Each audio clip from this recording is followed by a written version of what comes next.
Hello everyone, welcome to Blessy institute. સતત વિધેય આપણું ચાલી રહ્યું છે, એન્ડ ઉપર જ છીએ આપણે અને ટૂંક સમયમાં વિકલન ચાલુ થવાનું છે. સતત શબ્દ માટે કદાચ એક સ્ટોરી તમને ખ્યાલ હશે, કાચબા અને સસલાની, જે નાના ધોરણમાં તમને ભણાવવામાં આવતી હતી. એ ખરેખર આપણું સાતત્યનું ઉદાહરણ છે કે ભાઈ કાચબો જીતે છે કેમ, તો કે એની ગતિ સતત હતી, જ્યારે સસલાની ગતિમાં સાતત્ય જળવાતું નથી, એ થોડી વાર માટે સૂઈ જાય છે. તો તમારે કાચબા બનવું છે કે સસલા? તૈયારી રાખજો, સતત વિધેયનો એન્ડ આવી રહ્યો છે. 25મો દાખલો મેં કરાયો નથી, હોમવર્કમાં આપ્યો છે, સીધો 26મો દાખલો. એને હેડિંગમાં આપણને એવું કીધું છે કે જો આપેલ વિધેય સતત હોય તો કે શોધો. મતલબ દાખલાનો પ્રકાર અહીંયા બદલાય છે દોસ્તો, કે વિધેય સતત છે એવું આપણે લઈ લેવાનું છે અને કે શોધવાનો છે. સતત વિધેય લઈ લેવાનું છે એનો મતલબ વિધેયનું મૂલ્ય મળે છે, વિધેયનું જબાનું લક્ષ મળે છે, વિધેયનું ડાબાનું લક્ષ મળે છે અને ત્રણે ત્રણ સમાન છે. અને એમની પરથી આપણે આ અચળ k નું મૂલ્ય શોધવાનું છે. રકમ કંઈક આપણી આવી છે કે fx બરાબર k cos x upon pi minus 2x, જ્યારે x pi by 2 નથી અને 3 જ્યારે x pi by 2 છે. હવે x pi by 2 નથી માં ડાબા જબાનું ભેગું લક્ષ આવી જવાનું, તો આપણે અહીંયા એક જ વિકલ્પમાં આખો દાખલો કરી શકીએ કે f એ x બરાબર pi by 2 આગળ સતત છે એવું આપણને આપી દીધું છે. f A x is equal to pi by 2 આગળ સતત છે. Therefore f pi by 2 equal to limit x tends to pi by 2 k cos x upon pi minus 2x. આ શરત આપણે લઈ લઈએ છીએ. હવે અહીં k નું મૂલ્ય શોધવા માટે x બરાબર pi by 2 લઈએ ત્યારે fx નું મૂલ્ય 3 આપણને આપેલું છે જ. અહીંયા લક્ષ પ્રમાણે આપણે એનું સાદુરૂપ આપીશું. લક્ષ પ્રમાણે સાદુરૂપ આપવા માટે k cos ની જગ્યાએ હું sin pi by 2 minus x લઉં છું. તદુપરાંત અહીંયાથી હું 2 કોમન લઉં છું, સો આ પણ થઈ જશે pi by 2 minus x. k by 2 લક્ષ માટે અચળ છે, આથી તેને બહાર લઈ શકાય. So limit x tends to pi by 2 sin pi by 2 minus x upon pi by 2 minus x. જૂનું જાણીતું અને લોક લાડીલું આપણું સૂત્ર બની ગયું. sin ખૂણો અપોન ખૂણો, જ્યાં ખૂણો tends to 0, x ની જગ્યાએ pi by 2 મૂકશો તો pi by 2 minus pi by 2 0 થશે. આથી આનું લક્ષ 1 થશે. So k by 2 into 1 and therefore k is equal to 6, जो हमारा आंसर है. કેટલું ઈઝી છે આવો દાખલો.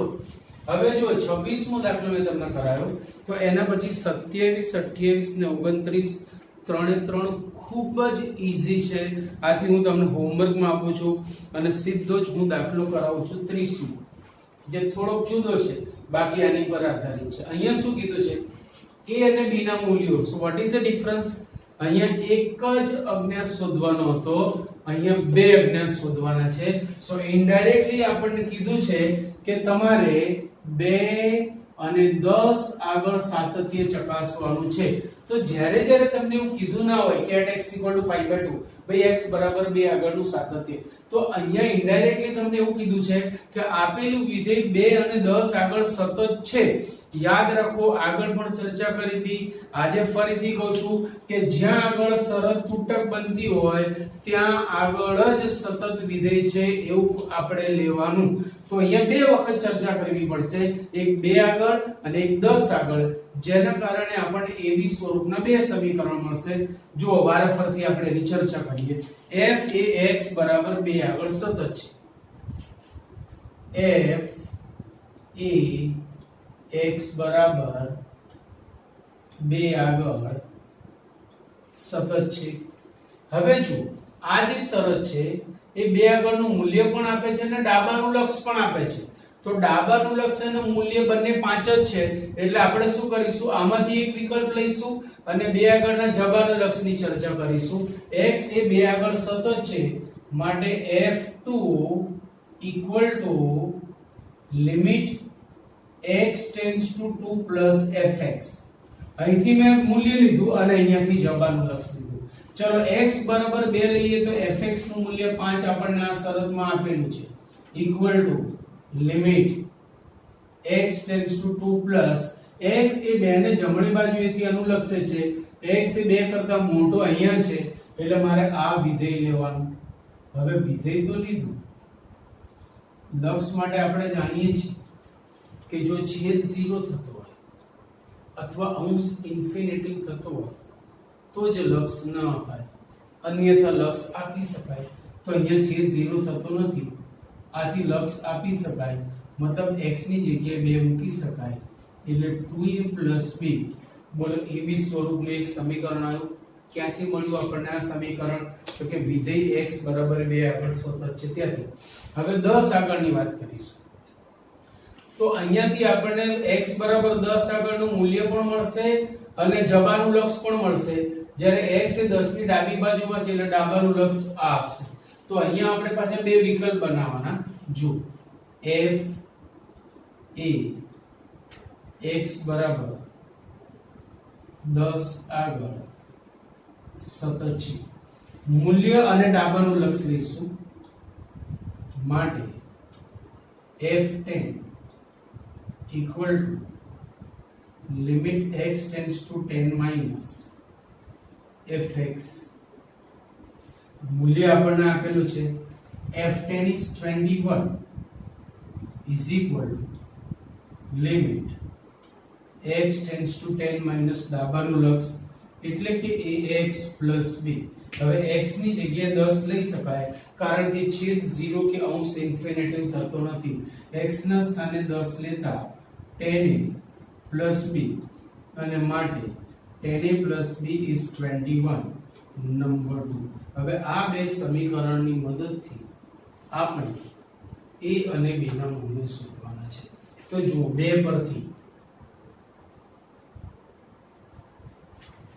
10a b માંથી હું 8a 2a b is 21 મેં અહીંયાથી 2a છૂટા પાડ્યા એટલે 2a b નું બંચ આપણને 1 પરથી મળી જશે આ 2a b ની કિંમત સીધી ત્યાં ટીકાઈ દો સો 8a 5 is 21 therefore 8a is 21 minus 5 is 16 therefore a is equal to 2 જે કિંમત આપણને જોઈતી હતી એ મળી ગઈ આ કિંમત 1 માં મૂકતા આ કિંમત 1 માં મૂકતા 5 plus 2 into 2 sorry 5 equal to 2 into 2 4 plus b and therefore b is equal to 1 જે માંગેલી કિંમતો છે કેટલું ઈઝી છે ક્લિયર તો દોસ્તો લખેલું આટલું એટલે આપણે જઈએ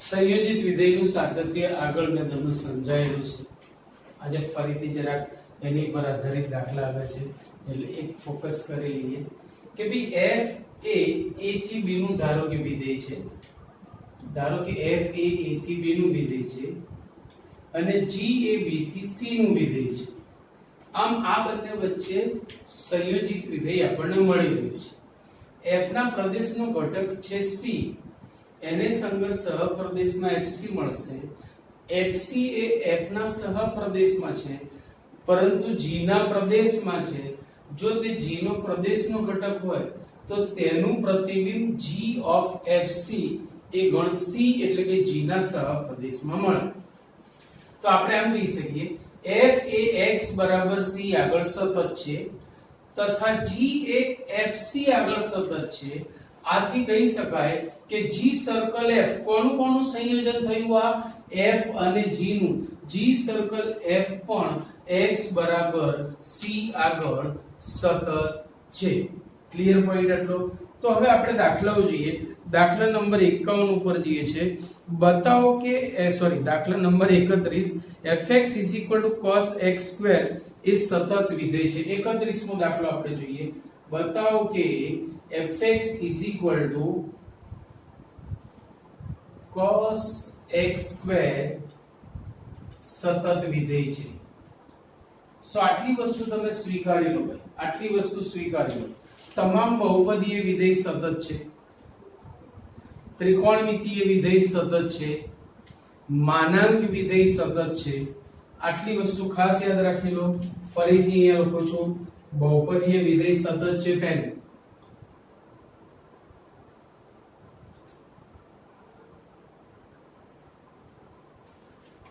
સતત છે. બીજું ત્રિમી વિધેયો સતત છે. અને ત્રીજું માનાંક વિધેય સતત છે. પૂર્ણાંક ભાગ વિધેય સતત નથી, કારણ કે એનો આલેખ તમને યાદ છે કે ત્રુટક છે. બરાબર છે. પછી બહુપદીય વિધેયોમાં અમુક ચોક્કસ શરતો આપી હોય, જે આપણે આગળ દાખલાઓ જોયા, જ્યાંથી શરત ત્રુટક બને છે. તો એવા સંજોગોમાં એ અસતત હોય, પણ જ્યારે વ્યાપક વાત ચાલતી હોય ત્યારે બહુપદી વિધેયને આપણે સતત લઈશું, કારણ કે દરેક વિધેયમાં આલેખ દોરવા માટે ક્યાંય હાથ ઉપાડવો પડતો નથી. હવે fx cos x2 એ સતત વિધેય છે એવું સાબિત કરવું છે. તો cos x2 એ બે વિધેયોનું સંયોજન છે. બહુ ધ્યાનથી જોજો આ વસ્તુ, બહુ ધ્યાનથી. ગડબડ થઈ જાય છે. બે વિધેયોનું સંયોજન છે. જો હું આવું ધારું છું,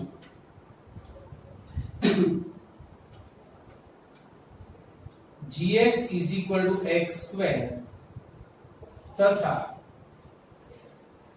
hx cos x લેતા મેં આવું ધાર્યું. gx x2 અને hx cos x લેતા gx x2 એ સતત વિધેય છે તથા hx cos x પણ તેના પ્રદેશ પર સતત વિધેય છે. બંને સતત વિધેય છે, તો આથી તેમનું સંયોજિત વિધેય h circle g of x equal to h of gx is equal to h of what is gx? gx is x square. વિધેય g એવું કે છે એના ખૂણામાં જે હોય તેનો વર્ગ કરો. હવે વિધેય h શું કે છે? એના ખૂણામાં જે હોય તેને cos ના ખૂણામાં ટીકાવો. is equal to cos x square is equal to fx પણ તેના પ્રદેશ પર સતત છે. આ પણ તેના પ્રદેશ પર સતત છે. બસ આટલું તમારે યાદ રાખવાનું છે. હવે જો હું આમાં ક્રમ બદલી દઈશ ને, g સર્કલ h, તો આ જે cos x2 છે ને એના બદલે cos square x થઈ જશે. થોડું ડોટ આપણ કરીએ. હું ક્રમ બદલું છું. જો તારે જો પૂછાયેલો દાખલો નથી, પણ હું ખાલી ક્રમ બદલું તો શું થાય છે જો. ધારો કે તમે g સર્કલ h લઈ લીધું. g circle h x is equal to g of hx. Now what is the definition of h? h શું કહે છે? એના ખૂણામાં જે હોય તેને cos ના ખૂણામાં ટીકાવો. તો g of h ના ખૂણામાં x છે, so cos x. હવે વિધેય g શું કહે છે? એના ખૂણામાં જે હોય તેનો વર્ગ કરો. ભાઈ તેના ખૂણામાં cos છે, તો cos નો વર્ગ થશે cos square x. So is there any difference between cos x square and cos square x? Yes. આ વિધેયનો વર્ગ છે, આ ખૂણાનો વર્ગ છે. આ ચોપડીમાં પૂછેલો દાખલો છે. આ તમને તફાવત સમજાવવા માટે મેં એડિશનલ કરાયેલો દાખલો છે. તો જો તમે ક્રમ બદલશો તો આવું વિધેય બદલાઈ જવાના ચાન્સીસ છે. એટલે થોડી પ્રેક્ટિસ થી આ કમાન્ડ આવી જશે. આમાં કોઈ બહુ જટિલ વસ્તુ નથી. થોડું ધ્યાન રાખવાની જરૂર છે, યાદ રાખજો. એના પછી 32મો દાખલો આપણને આપ્યો છે fx mod cos x પણ સતત વિધેય છે. તેમ સાબિત કરો. fx ઇઝ ઇક્વલ ટુ, ભાઈ આ પણ બે વિધેયોનું સંયોજન છે દોસ્તો. કયા બે વિધેયો? તો કે cos x અને બીજું માનાંક વિધેય. માનાંક વિધેય અને cos વિધેયનું સંયોજન છે. ફરીથી હું ધારું છું, જોતા રહેજો. gx is equal to cos x તથા hx is equal to modulus x લેતા, મેં કીધું થોડી પ્રેક્ટિસ જોઈશે. હું લખીશ ત્યાં સુધી બરાબર છે, તમને થોડી મુશ્કેલી પડશે, પણ પ્રેક્ટિસ થી આ વસ્તુ પાછી આવી જશે. gx is equal to cos x એ તેના પ્રદેશ પર સતત છે તથા hx is equal to mode x પણ તેના પ્રદેશ પર સતત છે. આથી fx, પહેલા દાખલામાં મેં પાછળ લખ્યું તો તમને સમજાવવા માટે કેવી રીતે આવે છે. હવે હું આગળ લખું છું. fx is equal to edge circle gx is equal to edge of gx. What is the definition of g? વિધેય g શું કહે છે ભાઈ? તેના ખૂણામાં જે હોય તેને cos ના ખૂણામાં ટેકાવો. so edge of cos x અને વિધેય h ની વ્યાખ્યા એવું કે છે તેના ખૂણામાં જે હોય તેને માનાંકમાં મૂકો એટલે આ થઈ જશે મોડ cos x પણ તેના પ્રદેશ પર સતત છે. જો તમે ક્રમ બદલશો તો આ થઈ જશે g circle h equal to cos mod x થશે. કેવી રીતે જોવું હોય તો જોઈ લો. Equal to g of hx. what is the definition of h? તેના ખૂણામાં જે છે તેને માનાંકમાં મૂકો. g શું કહે છે? એના ખૂણામાં જે છે તેને cos ના ખૂણામાં મૂકો તો આ થઈ ગયું cos mod x. ક્લિયર? તો જો ક્રમ બદલાશે તો આવું થવાના ચાન્સીસ છે, પણ પ્રેક્ટિસ હશે તો તમને કોઈ વાંધો આવશે નહીં. એના પછીનો દાખલો આવે છે examine that sin mod x is continuous. એ તમને હું હોમવર્કમાં આપું છું. 33મો દાખલો. એના પછી 34મો દાખલો લઈએ છીએ. આ સ્વાધ્યાયનો છેલ્લો દાખલો છે અને યાદ રાખો દોસ્તો, આવતી વખતે આપણું વિકલન ચાલુ થશે.